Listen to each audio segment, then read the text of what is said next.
119일차 현대어 성경 에스겔 43장. 그런 다음에 그가 나를 데리고 성전의 바깥 동문으로 갔다. 그때 내가 보니 이스라엘 하나님의 영광이 동쪽에서 오고 계시는데 큰 물이 흐르는 것 같은 소리가 들려오고 온 땅은 그 영광으로 환하게 빛이 나고 있었다. 그 모습은 바로 내가 그발 강가와 또 주께서 예루살렘을 멸하러 오실 때 보았던 것과 똑같았다. 내가 얼굴을 땅에 대고 엎드려 있었더니 여호와의 영광이 동문을 지나서 성전 안으로 들어가셨다. 이때 하나님의 영이 나를 땅에서 들어올려 성전의 안마당에 데려다 놓으셨다. 내가 보니 성전의 건물에는 여호와의 영광이 가득 차 있었다. 나를 안내하던 사람은 내 곁에 서 있었다. 그때 성전 안에서 어떤 음성이 내게 들려왔다. 너 사람아, 내 보좌를 두고 내가 머물러 살 곳이 여기다. 나는 여기서 영원히 이스라엘 백성의 한 가운데서 살겠다. 이스라엘 백성이 다시는 수치스러운 우상들을 섬겨 나의 거룩한 이름을 더럽히지도 못하게 하고 왕들을 위하여 묘지와 묘비를 세워 나의 성전을 욕되게 하지도 못하게 하겠다. 왕들도 다시는 내 성전의 바로 옆에 자기들의 궁전을 짓거나 나와 벽 하나만을 사이에 두고 나란히 문을 만들 수 없게 하겠다. 백성만이 아니라 왕들까지도 끊임없이 음행을 일삼고 우상들을 섬기며 죄 없는 불쌍한 백성을 억압하고 살해하여 나의 거룩한 이름을 욕되게 하였으므로 내가 노하여 이스라엘을 멸하였다. 그러나 이제 그들이 다시 우상을 섬기거나 음행을 저지르지 않고 왕들의 묘지도 내 성소에서 멀리 치워 없애며 백성들을 탄압하지 않으면 영원히 내가 그들의 한가운데 살 것이다. 너 사람아, 너는 이스라엘 백성에게 여기서 본 성전의 모습을 그대로 그려주어라. 그들이 이 성전의 크기를 재어보면 그들이 이제까지 얼마나 나를 함부로 여겨왔던가를 깨닫고 부끄러워할 것이다. 그들이 내 설명을 듣고 자기들이 저지른 과오를 부끄럽게 여기거든 너는 모든 것을 하나하나 그림으로 그려서 자세하게 알려주어라. 성전 건물의 모양과 내부 시설과 출입구들을 그려놓고 설명해 주어라. 그들이 보는 앞에서 설계도를 그리고 성전에서 수행하고 봉직해야 할 모든 규정과 지시를 알려주어 그들이 앞으로 어김없이 준수하라고 일러라. 가장 유의해야 할 것은 성전 구역이 자리 잡은 터전인 이 산봉우리 전체다. 다 거룩하게 봉헌된 내 땅이라는 점이다. 성전의 안마당도 성전의 내부와 똑같이 거룩하다. 이것이 성전 건축의 기본 원칙이다. 본제단의 크기는 다음과 같았다. 제단의 맨 밑에는 사방으로 빙 둘러가며 물고랑 같은 것이 있었는데 그 깊이와 폭이 큰 자루 한 자씩이고 그 가장자리는 높이가 한 뼘 되는 태가 빙 둘러가며 담처럼 둘러 있었다. 이 기초 위에 제단을 계단식으로 만들어 놓았는데 맨 아래층의 높이는 2자였다. 그 다음 층은 제단의 벽이 한 자씩 좁아져 있었고 높이는 4자였다. 다음 층은 다시 제단의 벽이 한 자씩 좁아지고 높이는 4자였는데 이 부분이 희생제물을 살라 바치는 화덕으로 쓰일 곳으로 네 모서리에는 뿔이 각각 하나씩 달려 있었다. 화덕은 가로와 세로가 12자씩으로 네모반 듯하였다. 이 화덕을 바치는 큰 층은 가로와 세로가 14자로서 이건 역시 네모가 반듯하였다. 2층에도 빙 돌아가며 폭이 한 자인 물고랑 같은 것이 있었는데 그 태의 폭은 반자였다. 이 제단의 동쪽에 설치된 계단을 통하여 화덕이 있는 곳으로 오르게 되어 있었다. 주 하나님께서 내게 말씀하셨다. 너 사람아, 나 주 여호와가 말한다. 너는 내가 시키는 대로 이스라엘 백성에게 이렇게 제단을 봉헌하는 규정을 일러주어라. 너희는 번제물을 내게 바치고 번제 짐승의 피를 뿌릴 제단을 세운 다음에 레위 지파 가운데서 내게 가까이 나와 섬길 수 있는 사독의 후손들을 제사장으로 뽑아라. 그리고 그들을 시켜 황소 한 마리를 속죄 제물로 바쳐서 제단을 짓는 동안 사람들로 해서 더럽혀진 제단을 거룩하게 하여라. 그 황소의 피를 제단의 네 뿔과 받침대의 네 귀퉁이와 사방의 태에 발라 사람들이 허물로 부정을 탄 제단을 정하게 하여라. 그런 다음 그 황소를 성전 구역 밖에 있는 지정된 곳에서 불살라 없애거라. 그 다음 날 다시 흠없는 염소 한 마리를 속죄제물로 바쳐라. 그 전날 황소의 제물을 바치던 것과 똑같은 의식을 거행하여 사람의 허물로 부정을 탄 제단을 깨끗이 하여라. 그런 다음 또 황소 한 마리와 순양 한 마리를 흠없는 것으로 골라서 바치되 제사장들은 희생제물로 가려놓은 그 짐승들 위에 소금을 뿌려서 내 제단에 불살라 바쳐라. 그 다음 날 계속하여 이와 똑같은 방법으로 제물들을 바쳐라. 너희는 7일 동안 이렇게 제물을 바쳐서 사람의 허물로 부정을 탄 제단을 정하게 하여서 봉헌하여라. 이같이 하여 그 기간을 채운 뒤 8일부터는 제사장들이 번제물과 화목제물을 규정대로 제단에 바쳐라. 너희가 이처럼 규정대로 시행하면 내가 너희의 모든 제물을 기쁘게 받아들이겠다. 나 주 여호와가 하는 말이다. 44장. 나를 안내하던 사람이 다시 나를 데리고 바깥 마당의 동문으로 갔다. 그 대문은 이제 잠겨 있었다. 여호와께서 내게 말씀하셨다. 이 대문은 항상 잠가두어야 한다. 이스라엘의 하나님 나 여호와가 이 대문을 통과하여 성전으로 들어간 다음부터는 어느 누구도 이 대문으로 들어가서는 안 된다. 이 대문은 영원히 잠가두어야 한다. 오직 왕만이 이 대문의 현관으로 들어와서 제물을 나누어 먹을 때 문간에 앉을 수 있다. 그러나 그도 밖에서 이 대문으로 들어올 수 없다. 다른 대문으로 들어와서 바깥들을 지나 동문의 현관으로 들어왔다가 다시 그 길로 나가야 한다. 나를 안내하던 사람이 이번에는 나를 데리고 북문을 통과하여 안마당의 성전 입구 쪽으로 들어갔다. 나는 거기서 성전 건물 전체가 여호와의 영광으로 가득 찬 것을 보고 땅에 얼굴을 대고 엎드렸다. 이때 여호와께서 내게 말씀하셨다. 너 사람아, 눈을 크게 뜨고 귀를 기울여 이제부터 내가 하는 말을 하나도 빠짐없이 명심해 들어라. 내가 이제 성전에서 주의해야 할 일과 또 성전에 들어올 수 있는 사람과 들어올 수 없는 사람이 누구인지를 알려주겠다. 너는 저 반역하는 이스라엘 백성들에게 이렇게 전해주어라. 주 여호와께서 말씀하신다. 이스라엘 사람들아, 너희는 성전을 더럽히는 짓거리를 끊임없이 저질러 왔다. 그러나 이제는 그만두어라. 너희가 육체뿐만이 아니라 마음에도 할례를 받지 않은 이방인들을 내 성전 안으로 데리고 들어오고 또 내게 희생제물의 기름과 피를 바칠 때 내가 먹을 음식을 바칠 때도 이방인들에게 곁을 세워두어 나와 맺은 언약을 깨버렸다. 내 성소를 더럽히고 욕되게 하였다. 게다가 너희가 내 성소에서 수행해야 할 직무들 이방인들을 데려다가 대신하게 하였다. 나 주 여호와가 말한다. 이제부터는 육체만이 아니라 마음에도 할례를 받지 않은 이방인들은 결코 내 성소에 들어올 수 없다. 너희들과 함께 어울려 살고 있는 이방인들도 어느 한 사람 성소에 들어올 수 없다. 그리고 이제부터는 이방인들이 성소에서 맡아 하던 일을 레위 지파가 맡아서 해야 한다. 내가 이렇게 레위 사람들에게 벌을 내리는 것은 이스라엘 백성들이 나를 버리고 떠나서 온갖 우상을 뒤쫓아갔을 때 레위 사람들이 오히려 더 앞장을 섰기 때문이다. 레위 지파의 후손들은 앞으로 성소의 모든 대문에서 문지기 노릇을 하고 내 성소에서 해야 할 잡다한 일들을 도맡아야 한다. 이스라엘 백성들이 번제와 화목제를 드리려고 끌고 온 짐승들을 토살하고 희생제물을 바치는 백성들의 온갖 시중을 들어주어야 한다. 레위인들은 이스라엘 사람들을 거들어 우상들에게 희생제물을 바치게 함으로써 그들을 무서운 죄악에 빠뜨려 놓았다. 그들은 이제 그 벌을 받아야 한다. 나 여호와가 하는 말이니 어김이 없다. 그들은 다시는 내 앞에 제사장으로 나설 수 없고 특별히 거룩한 물건에 가까이 닿아서도 안 된다.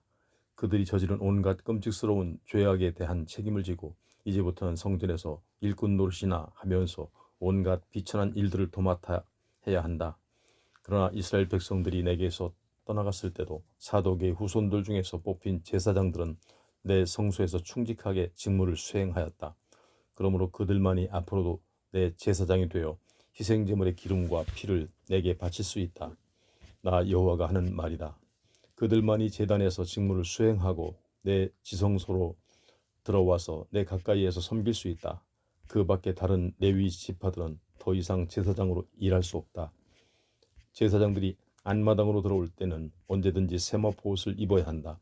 안마당의 대문간이나 성전 안에서 직무를 수행할 때 털로 만든 옷을 입어서 몸에 땀이 나게 해서는 안 된다. 제사장들은 머리에도 세마포 수건을 감고 세마포 바지를 입어야 한다. 이때 허리에는 땀이 나게 하는 가죽으로 띠를 띄어서는 안 된다.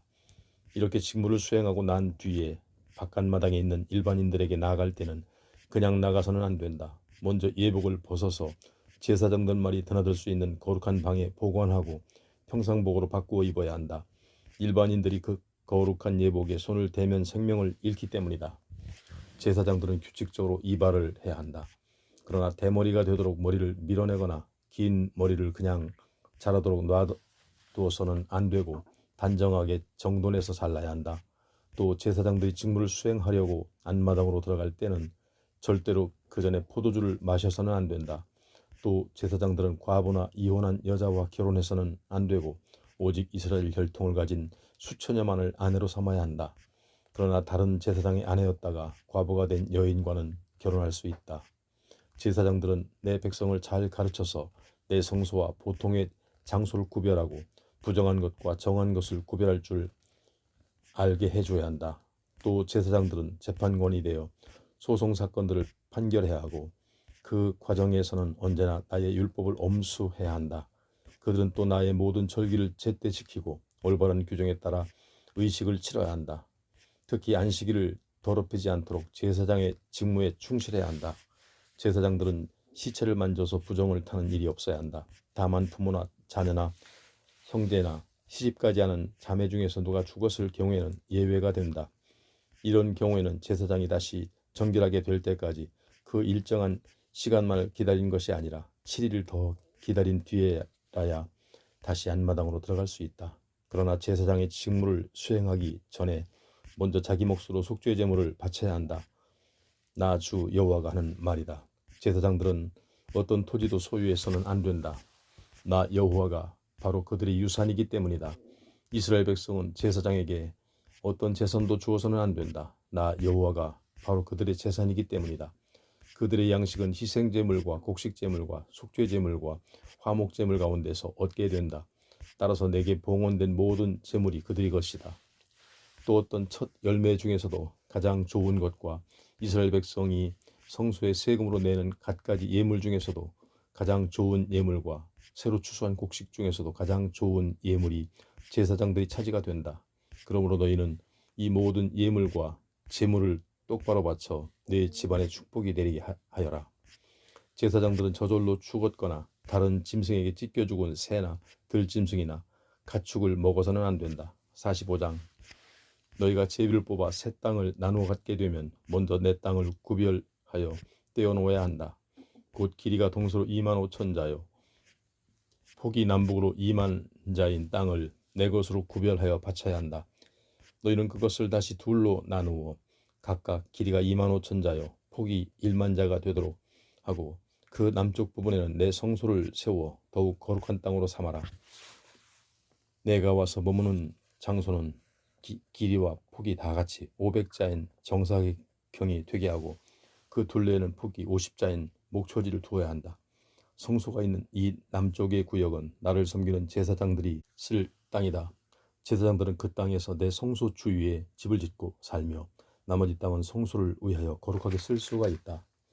그 나머지 북쪽 구역 곧 길이가 25,000자요 폭이 10,000자인 땅은 성소에서 일꾼 노릇을 하는 레위 지파의 후손들에게 주어서 그들의 상속 재산으로 삼도록 하여라.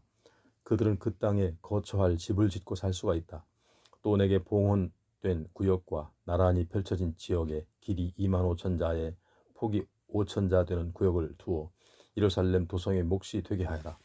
온 이스라엘 사람들은 누구나 이 성에 들어와 살면서 그 토지를 상속 재산으로 소유할 수 있다. 가로 세로가 25,000자인 이 정사각형의 구역 밖으로 동쪽과 서쪽에 펼쳐진 두 부분의 땅은 각각 국경선에 이르기까지 모두 이 나라 통치자의 몫이다. 이 봉헌된 땅과 왕의 땅을 합치면 한 지파의 땅과 똑같은 넓이가 된다. 이스라엘 왕이 차지한 몫은 바로 그 두 구역뿐이고 다른 토지는 절대 가질 수 없다. 그러므로 이후로는 내 백성의 왕들이 다시는 내 백성을 압제하거나 착취하지 못할 것이다. 그 나머지 땅은 이스라엘 각 지파대로 그 백성들에게 나누어 주어야 한다. 나 주 여호와가 말한다. 이스라엘의 통치자들아, 너희는 이제 폭력과 탄압의 종지부를 찍어라. 법을 존중하고 정의에 따라서 나라를 다스려라. 내 백성의 농토와 터전을 강탈하여 수많은 빈민들이 고향을 잃고 헤매게 하는 정치를 종식시켜라. 더 이상 그들을 내 나라의 땅에서 쫓아내지 말아라. 나 주 여호와가 하는 말이다.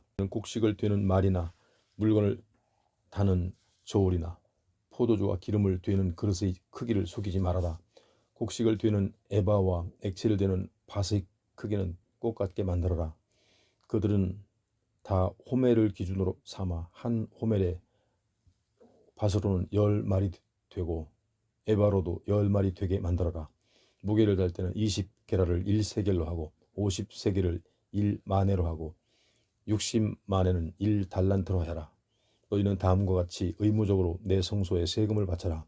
밀과 보리는 전체 수확 가운데서 60분의 1, 기름은 100분의 1, 양과 염소는 모두 합하여 200마리당 한 마리를 바쳐라. 이스라엘 온 백성은 이렇게 세금을 바쳐 곡식제물과 희생제물과 화목제물을 삼게 하여라. 그러면 너와 나의 사이에 생긴 모든 문제가 다시 바로잡히게 될 것이다. 나 주 여호와가 하는 말이다. 이스라엘 사람은 누구나 이처럼 예물을 백성을 통치하는 왕에게 바치고 왕은 그 모든 예물을 받아서 온 이스라엘 백성을 위하여 책임지고 규정대로 모든 절기와 안식일과 세 달의 첫날에 희생제물과 곡식제물과 포도주 제물과 속죄제물을 바쳐야 한다. 그리고 제사장들은 왕의 관리와 보살핌을 받아 나와 이스라엘 백성과의 관계를 항상 바로잡아 놓아야 한다. 나 주 여호와가 말한다. 너희는 매년 1월 1일에 흠없는 황소 한 마리를 속죄제물로 바쳐서 사람들의 온갖 허물로 더럽혀진 성소를 정결하게 하여라. 제사장은 그 희생제물의 피를 가져다가 성전의 모든 문설주와 제단의 네 모서리와 안마당 대문의 모든 문설주에 발라라. 너희는 같은 달 7일에도 그와 똑같은 의식을 치러 사람들이 모르는 중에나 실수로 저지른 온갖 과오로 더럽혀진 성전을 정결하게 하여라. 1월 14일에는 유월절을 지키고 이어서 7일 동안은 유월절 축제를 거행하여라. 이 기간 동안에는 누룩을 넣지 않고 만든 떡만을 먹어야 한다. 유월절이 시작될 때는 왕이 황소 한 마리를 속죄제물로 바쳐서 왕과 그 백성 전체가 내 앞에서 범한 허물을 씻어야 한다. 왕은 또 그 무교절 기간에 매일 황소 7마리와 순양 7마리를 흠없는 것으로 골라서 번제물로 바치고 또 매일 순염소 한 마리를 속죄제물로 바쳐야 한다. 황소 한 마리와 순양 한 마리에 대한 곡식제물의 비율은 언제나 밀가루 21리터와 기름 약 4리터이다. 1년 가운데 가장 큰 절기는 7월 15일의 초막절이다. 이날도 왕은 7일 동안 유월절 때와 똑같이 제물을 바쳐야 한다. 6장 나 주 여호와가 말한다. 성전 안마당의 동문은 일하는 엿새 동안에는 언제나 잠가두었다가 안식일과 매월 초하룻날에만 열어놓아야 한다.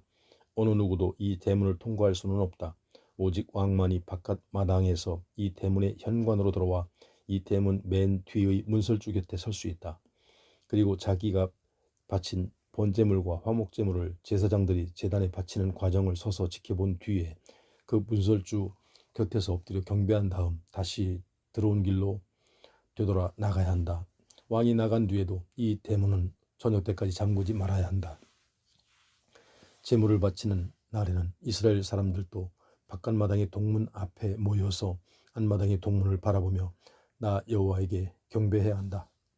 왕은 안식일마다 나 여호와에게 번제물로 흠 없는 어린 양 6마리와 흠 없는 순양 1마리를 바쳐야 한다.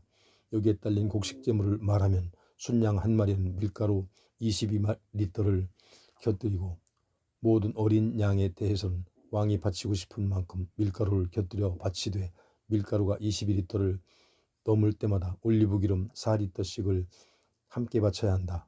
또 매월 초하룻날에 바칠 제물은 황소 1마리와 어린 양 6마리와 순양 1마리이며 모두 흠이 없어야 한다. 여기에 딸린 곡식제물을 말하면 황소 1마리와 순양 1마리에 대해서는 각각 밀가루 22리터씩을 곁들이고 모든 어린 양에 대해서는 왕이 바치고 싶은 만큼 밀가루를 곁들여 바치되 밀가루가 22리터를 넘을 때마다 올리브기름 4리터씩을 함께 바쳐야 한다. 왕이 성전에 들어올 때는 바깥마당에서 안마당의 동문 현관을 통해서만 들어와 그 문간의 문설주 곁에 서서 경배한 다음 들어왔던 길로 다시 나가야 한다. 그러나 큰 잔치가 열려 온 백성이 성전에 모여 바깥 마당의 동문 앞에서 경배할 경우에는 어느 누구도 들어왔던 문으로 다시 나가서는 안 된다. 바깥 마당의 북문으로 들어왔던 사람은 곧장 앞으로 걸어가서 남문으로 나가고 남문으로 들어왔던 사람은 북문으로 나가야 한다. 이때는 왕도 백성들 틈에 끼어서 성전 군내에 들어왔다가 백성들과 한데 어울려 다시 나가야 한다. 희생제물을 바치는 모든 축제 때도 황소 한 마리와 순양 한 마리에 각각 밀가루 21리터를 곁들이고 모든 어린 양에 대해서는 왕이 바치고 싶은 만큼의 밀가루를 바치되 밀가루가 21리터를 넘을 때마다 올리브기름 4리터를 보태서 바쳐야 한다. 왕이 스스로 원하여 제물을 준비하고 나 여호와에게 본제물이나 화목제물을 바치고자 할 때는 언제든지 안마당의 동문을 그에게 열어주어야 한다. 그리고 제사장들이 그를 위하여 안식일에 하는 의식대로 제물을 바쳐야 한다. 그런 다음에 왕은 동문을 통해 다시 나가고 곧 동문을 닫아 놓아야 한다. 제사장들은 매일 아침 1년 된 양 한 마리를 흠없는 것으로 골라서 번제물로 바쳐야 한다. 여기에 곁들여 또 매일 아침 바쳐야 할 곡식 제물은 밀가루 약 4리터와 그것을 반죽할 올리브기름 약 1.2리터이다. 내게 바치는 이 곡식 제물의 규정은 앞으로 영원히 변하지 않을 것이다. 이와 같이 아침마다 드리는 번제에는 어린 양 한 마리에 밀가루와 기름을 곁들여 나 여호와에게 바쳐야 한다. 나 주 여호와가 말한다. 왕이 왕실의 영지 어느 부분을 떼어서 자식들에게 선물로 주었으면 그 땅은 영영 그 자식들의 것이 된다. 그러나 왕이 종이나 관리에게 왕실의 땅을 떼어 선사했을 때는 다음 희년까지만 그 땅이 그 사람의 소유가 되고 그 뒤에는 다시 왕의 소유가 된다. 왕의 아들들만이 선물로 받은 영지를 영구히 소유할 수 있다. 왕의 아들에게 줄 수 있는 땅은 왕실의 영지뿐이다. 백성의 땅을 폭력으로 빼앗았다가 주어서는 안 된다. 백성의 상속재산인 토지는 왕도 마음대로 할 수가 없다. 그래서 내 백성이 다시는 토지를 잃고 이리저리 흩어져 다니는 일이 없게 해야 한다. 나를 안내하던 사람이 안마당이 북문 곁에 있는 통로를 지나서 북서쪽에 위치한 제사장들이 방 쪽으로 나를 데리고 갔다. 제사장들이 방이 있는 건물을 지나서 서쪽 맨 끝에는 특별한 방이 있었다. 안내자가 내게 알려주었다. 제사장들이 속죄제물과 화목제물 가운데 자기들의 몫으로 돌아온 고기를 가져다가 요리하는 곳이다. 곡식제물 가운데 그들의 몫으로 돌아온 것을 가져다가 빵을 굽는 곳도 바로 여기다. 제사장들은 제물로 드려졌던 예물을 절대 다시 바깥 마당으로 가지고 나가서는 안 된다. 그랬다가는 백성의 생명을 위험에 빠뜨리기 쉽다. 그런 다음에 안내자는 나를 데리고 바깥 마당으로 나가 마당의 네 구석을 보여주었는데 구석에는 어디나 작은 돌이 하나씩 딸려 있었다. 그 뜰은 길이가 40자에 폭이 30자로 네 뜰의 크기가 모두 똑같았다. 이 뜰의 사면은 모두 돌담이 둘러쳐 있고 그 안쪽 돌담 밑으로 돌아가며 가마솥이 걸려 있었다. 안내하는 사람이 내게 말하였다. 여기가 성전의 일꾼들이 공동 식사에 사용할 백성의 제물 고기를 삶는 곳이다. 47장. 나를 안내하던 사람이 이번에는 나를 데리고 성전 건물에 동양한 정문 앞으로 갔다.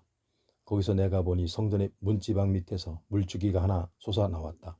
이 물줄기는 성전의 정면에서 얼마쯤 동쪽을 향해서 흘러나가다가 제단 오른쪽으로 지나간 다음부터는 계속 동쪽으로 흘러나갔다.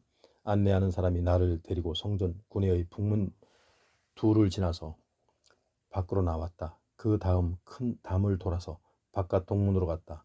거기서 내가 보니 그 물줄기는 바깥 동문의 오른쪽에서 다시 솟구쳐 올라왔다. 안내자는 줄자를 들고 동쪽으로 가며 그 물줄기를 쟀다. 그러더니 일천자가 되는 곳에 이르러 내게 그 물을 건너가라고 하였다. 그 물은 내 복사뼈까지 차올랐다. 또 일천자를 재더니 다시 나더러 그 물을 건너가라고 하였다. 그 물은 이미 내 무릎까지 닿았다. 또 일천자를 지난 다음 똑같이 하게 하였다. 이제는 물이 내 허리까지 올라갔다. 그가 네 번째 일천자를 잰 다음 똑같은 지시를 내렸다. 그러나 물이 이미 바닥에 발을 딛고 설 수 없을 만큼 불어나 있어서 나는 헤엄치지 않고서는 더 이상 건널 수가 없었다. 안내하던 사람이 내게 말하였다. 너 사람아, 똑똑히 보았느냐? 그리고 그는 내 손을 붙잡아 깊은 물에서 끌어내 강가로 데리고 나갔다. 거기서 내가 바라보니 강 언덕 양편으로 수많은 나무들이 줄지어 서 있었다. 안내하는 사람이 내게 일러주었다. 이 강은 계속 동쪽으로 흘러가다가 마침내는 요단강에 이르고 그 뒤에 다시 요단강을 따라 사해로 흘러 들어간다. 이 물은 사해 속으로 들어가 그 바다의 소금물로 생수로 바꾸어 놓는다. 이 강은 흐르는 곳마다 생명을 준다. 이 물이 흐르는 곳에서는 어디서나 무성한 나무가 자라고 짐승들이 많아지며 사해를 단물로 바꾸어 놓아 수많은 물고기들이 뛰놀게 할 것이다. 그 많은 물고기들을 잡으려고 사해 주변에는 어부들이 항상 늘어서 있고 사해 서안의 중앙 요지에 위치한 엔게디에서부터 에네글라임까지도 빈틈없이 그물을 펼쳐놓고 말릴 것이다. 그때는 사해의 지중해와 똑같은 수많은 갖가지 물고기들이 살겠지만 늪지대와 연못들은 그대로 소금기를 보유하고 있어서 계속 소금을 만드는 곳으로 사용될 것이다. 강의 양쪽 언덕에는 1년 내내 잎이 푸른 과일나무가 늘어서서 쉬지 않고 열매를 맺을 것이다. 모든 과일나무가 종류대로 다달이 새로운 열매를 맺어 거기서는 1년에 12번이나 새 과일을 수확하게 될 것이다. 그 나무들은 주님의 성전에서 흘러나오는 물을 먹고 자라기 때문에 그토록 놀라운 열매를 맺게 되는 것이다. 그 과일은 특별히 맛이 좋고 잎은 약재로 사용될 것이다. 나 주 여호와가 말한다. 이스라엘의 12지파는 이제 그 땅을 다시 나누어 영구적인 소유로 삼아라. 모든 지파가 똑같이 땅을 나누어 한 몫씩 차지하되 요셉의 2지파도 각각 한 몫씩 차지하여라. 그 땅은 내가 이미 너희 조상들에게 주기로 맹세한 것이니 너희에게 영구적인 유산으로 넘겨주겠다. 그 땅의 북쪽 경계선은 지중해에서 시작하여 헤들론과 루하밧과 스닷을 지나서 하맛과 브로다로 가고 그 다음에는 다메섹과 하맛의 경계선에 위치한 시브라임으로 내려갔다가 이었고 하우란 지역의 경계선에 위치한 하셀하띠곤에 이른다. 이렇게 지중해에서 하살 에논에 이르는 경계선의 북쪽 지역은 바로 하맛과 다메섹이다. 동쪽 경계선이 시작되는 곳은 다메섹 지역이 하우란 지역과 분리되는 곳이다. 그 다음에는 이스라엘 땅과 길르앗 지역이 분리되는 요단강의 계곡을 따라 내려오다가 사해로 연결되고 마침내는 사해의 남단에 있는 다말에서 끝이 난다. 남쪽의 경계선은 다말에서 시작하여 서쪽으로 뻗었는데 맨 먼저 무리붓 가데스의 셈트로 갔다가 유다 땅과 경계선을 이루는 애굽 시내를 따라서 지중해로 통한다. 서쪽의 경계선은 애굽 시내에서 르호하맛까지 이르는 지중해 해안선이다. 이 땅이 바로 너희 12지파가 나누어 가질 영토이다. 모든 이스라엘 가정들은 제비를 뽑아 이 땅을 분배받을 수가 있다. 너희와 또 함께 사는 이방인들도 그 가정 단위로 똑같은 절차에 따라 땅을 분배받아야 한다. 그들도 이스라엘의 12지파와 함께 토지 분배의 과정에 참가하여 모든 면에서 이스라엘 사람들과 똑같은 위치에서 대접을 받아야 한다. 그들이 살아오던 그 지역의 지파에 소속되어 토지를 분배받아야 한다. 이것은 나 여호와가 직접 지시한 것이니 그대로 따라야 한다. 48장 각 지파에게 돌아갈 땅은 다음과 같다. 맨 북쪽의 땅은 단 지파의 몫이다. 그 지역은 북쪽의 경계선에 따라서 동서로 펼쳐진 부분이다. 그 다음에는 남쪽으로 계속 내려오면서 땅을 똑같은 폭으로 동쪽에서 서쪽으로 구획하여 아셀, 납달리, 므낫세, 에브라임, 르우벤, 유다 지파에게 나누어 주어라. 유다 지파의 땅은 연이어서 위치한 똑같은 쪽의 남쪽 땅은 너희가 성별하여 내게 봉헌해야 할 부분이다. 그 땅의 폭은 25,000자로 한가운데 내 성소가 자리잡게 될 것이다. 너희가 특별히 내게 봉헌한 그 지역은 길이가 동서로 25,000자여 폭이 남북으로 10,000자가 된다. 성소를 중앙에 두고 있는 이 땅은 사독 계열의 제사장들에게 나누어 주어라. 이스라엘 백성들이 나를 배반하고 떠날 때도 그들만은 내게 충성을 바쳤다. 그러므로 특별히 구별하여 내 몫으로 삼은 땅 가운데서 제사장들의 몫을 나누어 줄 것이다. 한가운데 내 성소가 있는 이곳을 더할 수 없이 거룩한 곳이다. 또 내 성소 구역과 똑같은 넓이의 땅을 유다 지파의 땅과 내 성소의 땅 사이에 두고 그 지역을 레위 지파가 차지하게 하여라. 제사장들의 땅에서 북쪽에 위치한 이 레위 지파의 땅도 크기는 똑같아서 길이가 동서로 2만 5천 자요 폭은 남북으로 1만 자가 된다. 이 두 구역의 땅은 어느 부분도 떼어서 팔거나 다른 땅과 맞바꿀 수 없다. 이 땅은 이스라엘 백성이 가진 영토 가운데서 가장 좋은 구역을 떼어 봉헌한 것이기 때문에 마치 모든 추수물 중에서 첫 열매를 내게 바친 것과 같다. 그러므로 이 땅 어느 한 귀퉁이도 다른 사람의 손에 넘길 수 없다. 제사장들과 레위 지파의 땅이어서 남쪽으로 남은 땅은 동서의 길이가 2만 5천 자요 폭은 남북으로 5천 자인데 이 구역은 거룩하지 않은 보통 땅이다. 이 구역에는 한가운데 예루살렘 도성을 두고 그 주변에는 목초지를 사용하되 도성은 한 면의 길이가 4,500자가 되는 정사각형으로 하고 그 사방에는 폭이 각각 250자가 되는 목초지를 만들어라. 이 도성의 인접구역은 동서로 길이 1만 자가 되고 폭은 5천 자가 되는데 이 땅 전체가 북쪽으로 내게 봉헌된 땅과 접경을 이루게 된다. 이 도성의 동서에 있는 두 구역은 도성 안에 사는 사람들의 농경지가 될 것이다. 도성 안에서 일하는 사람들은 이스라엘의 모든 지파에서 모인 사람들이고 그들만이 성 밖의 농경지에서 농사를 지을 수 있다. 제사장들의 땅과 레위 지파의 땅과 예루살렘 도성의 구역을 모두 합하면 한 면의 길이가 2만 5천 자씩인 정사각형 모양이 될 것이다. 그 중앙의 정사각형으로 된 구역에서 동서로 인접된 구역은 왕의 차지가 된다. 곧 동쪽으로는 요단강에 이르고 서쪽으로는 지중해까지이며 북쪽의 유다 지파와 남쪽의 베냐민 지파가 차지한 두 지역의 안에 든 땅이다. 그 남쪽으로는 계속 내려오면서 땅을 똑같은 폭으로 동서로 구획하여 베냐민 다음으로는 시므온 다음으로는 이사갈 다음으로 스불론 다음으로 갓지파에게 나누어 준다. 갓지파가 차지한 몫의 남쪽 경계선은 그 땅의 남쪽 경계선과 일치된다. 그 땅은 영구히 이스라엘 백성의 소유이다. 그러므로 너희는 여기서 지정해 놓은 것과 똑같이 이스라엘의 지파들에게 나누어 주어라. 나 여호와가 직접 정해 놓은 것이니 어김이 없어야 한다.